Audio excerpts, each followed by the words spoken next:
இந்த முதலாழ்வார்களுடைய சிஷ்யராக ஒரு ஆழ்வார் வரார். இவருக்கு தான் திருமழிசை ஆழ்வார் என்று பெயர். சாரமான பக்தி இவரிடத்துல இருந்ததுனால பக்தி சாரர் அப்படின்னு இவர் சொல்றோம். இந்த மகானுடைய அவதாரங்கள்லாம் ரொம்ப விசேஷமானது. ஆனால் இவரை திவ்யமான அவதாரம். ஆனால் இவரை எடுத்து வளர்க்கிறவாள், சேரியில இருக்கிறவாள் எடுத்து வளர்த்துன்னு இருக்கா. அதனால சேரியில உள்ள ஒரு பையனை எல்லாரும் நினைச்சுன்னு இருக்கா. அவர் அவதாரத்தில இருந்தே மகா சித்தாளா இருக்கிறதுனால இவர்களுக்கெல்லாம் பகவத் தியானங்கிறது அபியாசத்தினால வரலே சுவாபாவிகமா இருக்கு. நூற்றுக்கணக்கான வருஷம், ஆயிரக்கணக்கான வருஷம் தியானத்திலேயே யோகத்திலேயே இருப்பார்கள் இந்த மகான்கள். அன்னாகாரம் எதுவும் தேவையில்லை, பிராகிருத சரீரம் இல்லை.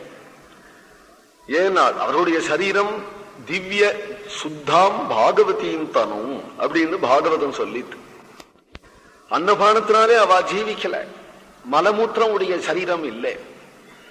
பகவத் தியானத்துக்காகவே தோன்றி பகவத் தியானமே பண்ணிட்டு இருக்கக்கூடிய சித்தர்கள், அஷ்டமகா சித்திகள் உடையவன் வந்தாலும் கூட இவாளுடைய அனுபவம் அவனுக்கு வராது.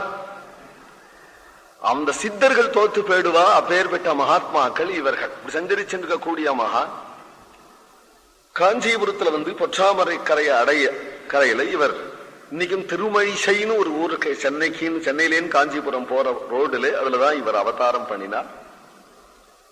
காஞ்சிபுரத்துல வரதராஜ பெருமாளை தியானம் பண்ணினோடு பொற்றாமர் கரையில உட்கார்ந்துக்கிறார். அவர் தியானம் பண்ணின இடம் இன்னைக்கும் காஞ்சிபுரத்துல இருக்கு.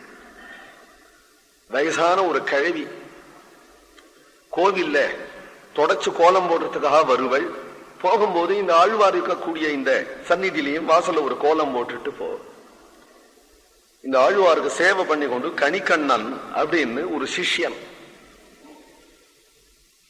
அவன் ஆழ்வாருக்கு சேவை பண்ணி கொண்டே குருநாதரிடத்துல பரமபக்தியோட கூட இருக்கிறவன். எப்போ கந்தரை பாருன்னு தெரியாது. கந்தரந்தா ஆகாரம் கொடுக்கலாம். அதுக்காக தினசரி பிக்ஷைக்கும் போவான். கையில ஆகாரத்தையும் வச்சுன்னு குருநாதர் நிஷ்ட கலையறாரான்னு பார்த்துட்டே. இவனுக்குன்னு பிரத்யேகமா ஒரு அனுபவம் தேவையில்லை. அவர் அனுபவம் இன்னதுன்னு புரியாது. அவரை பார்த்துட்டு இருக்கிறதே அனுபவம் அப்படியே இருக்கு. ஒரு நாள் கண் திறந்தார். மெழுகி கோலங்கள்லாம் போட்டிருக்கிறத பார்த்து, இது யார் செய்யறான்? யாரோ ஒரு அம்மா காலையில சாயங்காலம் கோலம் போட்டுட்டு, இப்படி ஒரு கைங்கரியம் யாரு பண்ணினாலும் அவளை விசாரிச்சு அவளுக்கு வேண்டிய பலனை கொடுக்கணும். அவ காமியார்த்தமா எதையாவது செய்வா, அவளை அனுப்பிச்சு விடும். பலனை கொடுத்துட்டா அப்புறம் வரமாட்டான். அதனால வர சொல்ல அவள் காலமே வந்தா, அம்மா எங்க குருநாதர் உங்களை கூட்டார், இன்னைக்கு நிஷ்ட கலைஞ்சிருக்கிற சமயம் சேவிச்சா. ஏமா என்ன வேணும் உனக்கு? எனதுக்கு மாதிரி கோலம் போடுற, என்ன வேணும்? சுவாமி, நான் சின்ன வயசுல யுவதியா இருக்கிற காலத்திலேயே மகாராஜா எங்கிட்ட ரொம்ப பிரியமா இருந்தார். இப்ப நான் கழுவியா போயிட்டேன், மகாராஜா என்னை திரும்பி பார்க்க மாட்டேங்கிறார், சோத்துக்கு கஷ்டப்படுறேன், நான் யுவதியாக ஆகணும். அடாடா, சரி உங்க ராஜாவுக்கு உன்னை பார்த்தா யுவதியாவே தோணும். உங்க ராஜாவுக்கு உன்னை பார்த்தா யுவதியாவே தோணுறது இவளுக்கு சந்தோஷம். உடனே மலமலன்னா ஆத்துக்கு போனாரு, அலங்காரங்கள் எல்லாம் பண்ணிண்டா. நேர தர்பார்ல போய் நின்று அப்படி நிதானிச்சிருந்தார் ராஜா. சொப்பனமா வாஸ்தவமா இவ அவதானா? பட்டு எழுந்தார். இங்க வான் கோட்டா, என்னடி இது, எப்படி நீ திடீர்னு இப்ப யுவதியா ஆயிட்டு? இல்ல, அங்க ஒரு ஆழ்வார் இருக்கார், அவர் யுவதியா ஆசீர்வாதம் பண்ணினார். அடாடாடாடா, ஏன் நீ இப்படி இருக்க, நான் இப்படி இருக்கேன்னு அந்த ஆழ்வாரை எனக்கும் யவனம் கொடுக்க சொல்லு, யவனம் கொடுக்க சொல்லு. நீங்க சொல்றேன், நீங்க போய் கேளுங்களேன். நான் தினம் கோலம் போட்டேன், அவர் அனுகிரகம் பண்ணினார், நீ போய் கேளு. ஆமா, அவரை போய் என் கொடுத்தாங்கிற போய் நான் பார்த்துட்டு இருக்க முடியுமா? நீ தான் கேட்டு வாங்கிட்டு வாயா. அது ஒண்ணு வாழைப்பழம் இல்லையே வாங்கிட்டு வரத்துக்கு. எங்க ராஜாவுக்கு யவனம் கொடுங்கோன்னு. எனக்கு நான் ஒண்ணு சொல்றேன், அவருடைய சிஷ்யர் ஒருத்தர் இருக்கிறார், அவருக்கும் அது மாதிரி யோகிதை இருக்குன்னு நினைக்கிறேன். அவர் தினசரி நம்ம ஆத்து வாசலோட போறார் பிக்ஷைக்கு, அவரை வேணா கேளுங்கோ. ஒன்னும் அவருக்கு அனுகிரகம் பண்ணாலும் பண்ணட்டும், இல்ல அவர் ஆச்சாரியங்கிட்ட சொன்னாலும் சொல்லட்டும், அது வேணா பார்க்கலாம்னு. காலமே எத்தனை மணிக்கு போவார்? 10 மணி சுமாருக்கு போவார். ராஜா அப்படி வாசல்ல வந்தா அவர் வந்துட்டார். வா இங்க வாரும் ராஜாங்கிற தோரணையில, என்னடா இது நம்மளை கூப்பிடுறானே அப்படின்னு எதிர்த்து நின்னார். உங்க குருநாதர் எல்லாருக்கும் யௌவனம் கொடுக்கிறாராமே, எனக்கு கொடுக்க சொல்றதுக்கு நான் ராஜா இல்லையா? மகாராஜா நீங்க ராஜா தான், ஆனா எல்லாருக்கும் யவனம் கொடுக்கறதுக்கா அவர் தபசு பண்ணின்னு இருக்கல. பின்ன என்னுடைய தாசிக்கு கொடுத்தாரு, ஏதோ அந்த அம்மாளுக்கு ஒரு அதிர்ஷ்டம், அவளை ஏதோ கைங்கரியம் பண்ணினா ஏதோ கொடுத்தார் அப்படின்னு சொன்னா நீங்க போய் அது மாதிரி வம்பு பண்ணக்கூடாது. நீர் தான் கொடுவேன், எனக்கு அப்பேற்பட்ட சக்தி எதுவும் கிடையாது. அப்பேற்பட்ட சக்தி இல்லை அப்படின்னு சொன்னா அது போய் தொலையட்டான். என்னை பத்தி ஒரு பாட்டு பாடும், எனக்கு அது பாடுற சக்தி கிடையாதுன்னு சொல்லல. பிறகு என்ன, நான் பாட மாட்டேன். ராஜானா பாட மாட்டேன்னு சொல்றியே அப்படின்னா, நான் கொண்டு மானுடம் பாடேன். என்ன அப்படி என்ன ராங்கினார்? ஏன் என்ன ஆச்சாரியனை நான் அனுசரிப்பேன், என் ராஜாரின் துணிவுடைய நாப்புடையும் தாட்சண்யத்துக்காக கூட நரஸ்துதி பண்ணவன். அவனை வந்து சொல்லலைன்னா அவன் எத்தையாவது நினைச்சுப்பான், அதுக்காக உபச்சார வார்த்தை சொன்னேன் அப்படின்னு சில பேர் சொல்லுவாள். அவ தாட்சண்யத்துக்காக கூட நரஸ்துதி பண்றது இல்லை. சர்வேஸ்வரன் ஒருவனையே பாடுவோம் அப்படிங்கிற ஒரு கோஷ்டியில் இருக்கக்கூடியவர்கள் நான் என்ன நரனா அப்படின்னா, நீ மனுஷனா அப்படின்னு கேட்டேனா என்ன அர்த்தம்? ஒரு கால் மாடோ.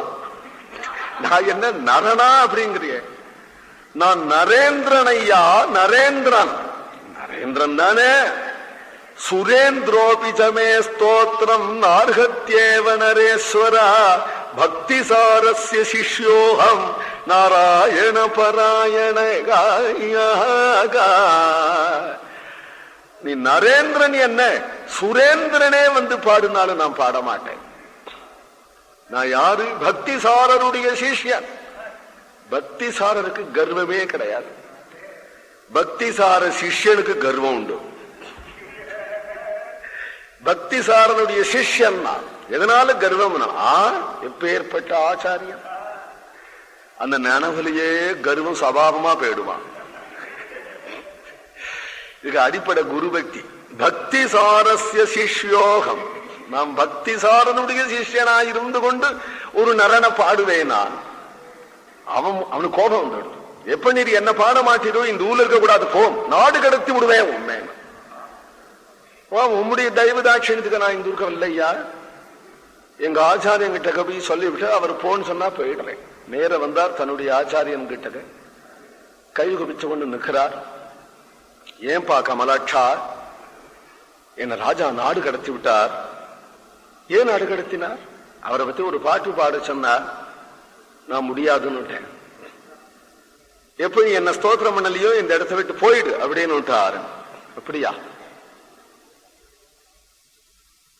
அப்போ நீ கிளம்பிட்டியானா நானும் கிளம்பிடுறேன். ஒன்னு விட்டு என்னால பிரிஞ்சிருக்க முடியாது. ஆனா பெருமாள்கிட்ட ஒரு வார்த்தை நீ எங்கிட்ட சொல்லிக்கணும் வந்த இல்லையா? நான் பெருமாள்கிட்ட ஒரு வார்த்தை சொல்லிட்டு போறேன். அந்த பெருமாளுக்கு சொன்ன வண்ணம் செய்த பெருமாள்னு பெயர். ஏதோக்தகாரி சந்நிதினு இன்னைக்கும் தனி சந்நிதி அது. அந்த பெருமாள் இடத்துல அங்கேருந்து வந்தார். கனிக்கண்ணன் போகின் தனிப்பாடல்கள் இதெல்லாம். கனிக்கண்ணன் போகின்றான் காமரு பூங்கச்சி மணிவண்ணாக நீ கிடக்க வேண்டா, துணிவுடைய சென்னா புலவனும் போகின்றேன், நீயும் உந்தன் பைனாகப்பாய் சுருட்டிக்கொள்.